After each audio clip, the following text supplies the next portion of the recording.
అందమైన దేశంగా గుర్తింపబడే న్యూజిలాండ్లో సముద్ర బీచ్, ఆ బీచ్ పక్కనే ఒక పార్క్లో ఒక వాటర్ ఫౌంటైన్ చాలా బాగుంది.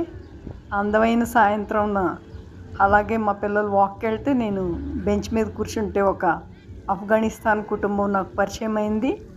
వాళ్ళు నాన్నగారికి కొన్ని కాలిన గాయాలైనాయి అంట. ఆ గాయాల వల్ల వాళ్ళు ఇరాక్లో ట్రీట్మెంట్ శరణార్థులుగా వెళ్ళి అక్కడ ట్రీట్మెంట్ తీసుకుంటుంటే వాళ్ళు ప్రాపర్గా ఫండింగ్ చేయలేదట. అందుకని మళ్ళీ అక్కడి నుంచి న్యూజిలాండ్ వలస వచ్చారు. మొత్తం 9 మంది కుటుంబం అది. నాకు బ్లాక్ టీ ఆఫర్ చేశారు. సో ఆ 9 మంది కుటుంబం దేశం కాని దేశం వచ్చి ఇక్కడ అతనికి ట్రీట్మెంట్ చేయించుకుంటూ, వాళ్ళ పిల్లలు చదువుకుంటూ, జాబ్ చేసే పిల్లలు జాబులు చేసుకుంటూ, అసలు నిజంగా ఎంత కష్టమో ఆలోచించండి. మనకు దేశం కాని దేశం వచ్చి సెటిల్ అవ్వడం అంటే, శరణార్థులుగా అది కూడా.